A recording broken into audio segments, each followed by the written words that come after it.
خلکو ته داسې طریقې سره خدمات وکړو چې هغه زموږ زړه غواړي کیدای شي بل ځای کې نشو کولی داسې طریقې سره نو موږ الحمدلله ډېر صحیح نیت سره راغلي یو او خاص کر دې هسپتال کې به د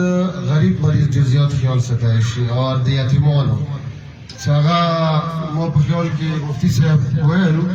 100 یتیمان داسې وي چې هغه به مو رجسټرډ کوو د هغوی میډیسن پورې هر شی به فري وي اور 24 घंटे به د هسپتال خلا وي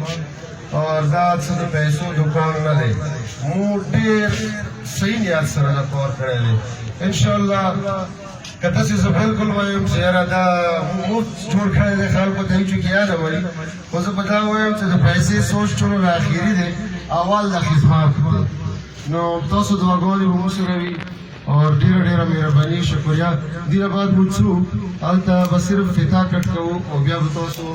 لیفټ او رایټ سایډ ته چای والا ټیبلې دي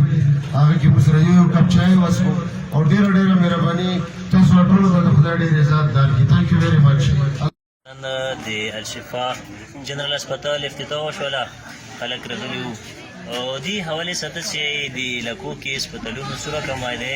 او دا کوم هسپتال دی دا د دې کمای څومره حده پورې دا کمای پوره کولی شي او خلکو ته فایده رسولی شي بسم الله الرحمن الرحیم دا ډېره خوشحالي خبره وه چې نن دلته کې د الشفا جنرال هاسپټل pirqayyum افتتاح وشوله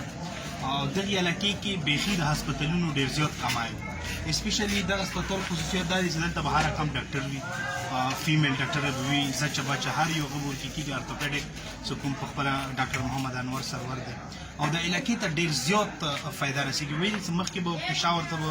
دا خلک تلو نو هغو به یې به ډېره زیاته خرچه راتله نو دلته 24/7 به دا ورته کولو وي که نه نو ټولو نه غټه خبره دا دی چې دا 24 ګنټې ورته کولو انور خبره وره سرور دې هغه جوړ کړي هسپتال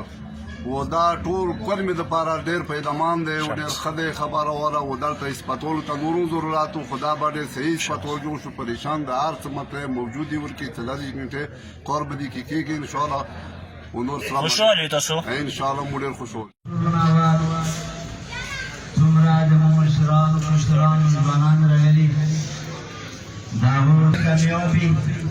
د هغه کې د ټول نه اول د اخلاص و للهیت وي زموږ د دې ټول د دې هسپتال هغه نگران الله دی هغه ډاکټر انور سرور صاحب دی و هغه انشاءالله د خپل فیلډ ټولو خلکو ته معلوم دی چې هغه په هسپتال کې څه کردار دی او څومره هغه کې اخلاص دی او موږ دعا کوو چې الله زموږ ته په دې باندې توفیق راکړي چې موږ د خپلې کورمې د مسلمان